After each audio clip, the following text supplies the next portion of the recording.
Everybody, this is Alchemist 2, and I'm back again with another book review. I just recently read about Barr's Destroyer Angel, and I personally think that this 18th book in the 21 book series is one of the best that she's ever written. And the reason I say this is if you think that the last book was intense, you don't know anything.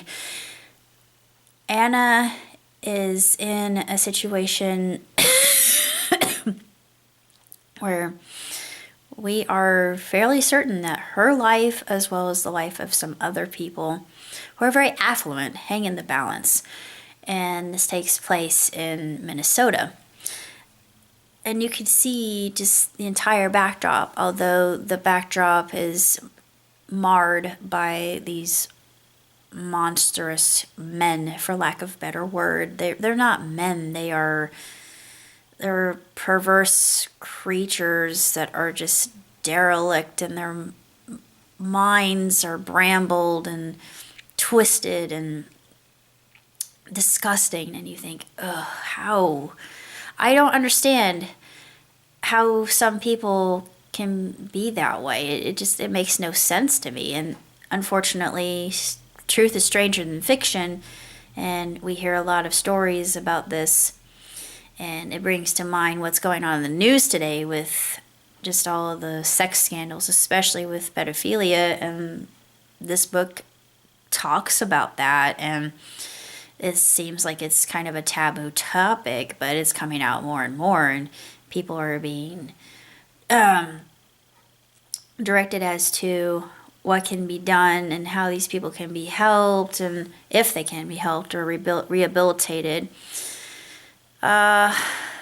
It's coming from a very vicious cycle in youth, and I know it's no excuse for somebody who thinks that such a thing is acceptable behavior when it's deviant behavior, but it's a very sensational book. It's nothing short of frightening and unnerving, very disturbing, but it is such where you just want to root for all of our heroes, and especially our heroine, who is in dire peril this time. And they end it kind of up in the air. It ends happily, but actually it continues into Boar Island, which I thought was absolutely sensational. I thought, oh, so this is going to be episodic. And I like how Nevada ended the book on that note, and that you feel like this is what happened, or this is what's going to happen in the next book in the series, which I just began reading. I'm halfway through it. I mean, once I get into a Nevada Barr book, I can't possibly put it down, because in the method that she uses in her writing, it's absolute genius. It's just so crisp and filled with vivid imagery, even though a lot of the imagery itself is just, it's very, with my mind and the way it is, it's very, very difficult. And you think, how could someone be that base and degraded and have no soul or moral compass whatsoever? But I'm glad that she addresses these topics, and a lot of media doesn't really delve into that. One that does quite a bit is anime, and I've talked about my favorite series that like to focus on the topic of the duality of man. That's a very intriguing subject for psychiatrists and psychologists, and even people like me who dabble on the side. I'm not a professional.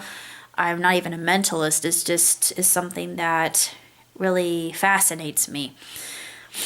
But what I really like about Nevada is she's unafraid to tackle the topic of just how challenging it is to be one of those people, the fifth wheel, the people that are abandoned, the people that might be forgotten by the everyday, those who have what the fifth wheel, the loner, the one who's all alone, the the outlier, the one who's kind of on the, like I like to say, the island of misfit toy, or the misfit toy on the island of misfit toys, feeling like they're still lost in a crowd, thinking, who am I? What am I doing here? Did I lose myself on the way?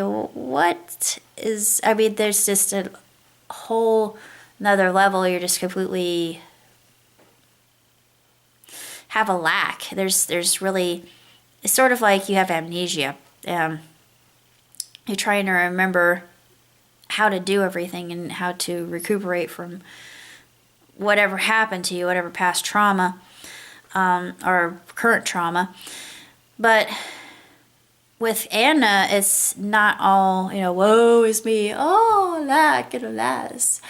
I am a man of unclean, I am undone, I'm paraphrasing Isaiah, I am a man of unclean lips. But yeah, I am a woman of unclean lips. I am not worthy.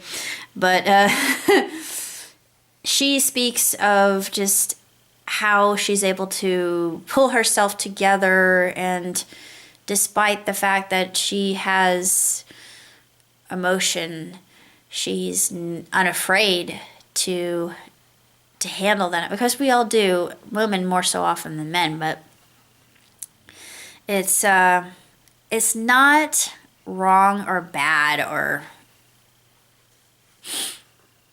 considered abnormal to have feelings or emotion. Everybody else would think, well, just hide it away, stuff it. It's not good for you to keep it all bottled up like that, because eventually that could happen, and then that's why people get shot. But anyway, that's a topic for another time. There should be outlets for things like that, and things that would be safe. But this just brings to mind as to why people are so despicable at times. You just wonder if there are any any kind of redeeming qualities to human beings. But there are, actually, Anna herself, she is a very strong-willed, resolute, pragmatic, brilliant park ranger who hates dealing with her vulnerability, but yet expresses it in such a way. I love that she expresses herself in the way a man would. And it's very humorous. It's kind of, a caustic remark to herself and cursing herself for having that, but yet she's admitting to it in kind of a sarcastic way. It is so interesting. It's absolutely fantastic the way that Nevada writes, and I want to see what happens in Boar Island, and I will read Boar Island at some time. I'm getting close to finishing it, so I'll do a review. But again, high marks. I think Destroyer Angel is her finest as of yet. And the title, of course, that comes near the end as to why this whole kidnapping thing occurred. That's kind of the kidnapping. That's a little bit of a spoiler, and I'm sorry about that. But that's all I have to say for now. So live long, prosper. Ciao, tutti.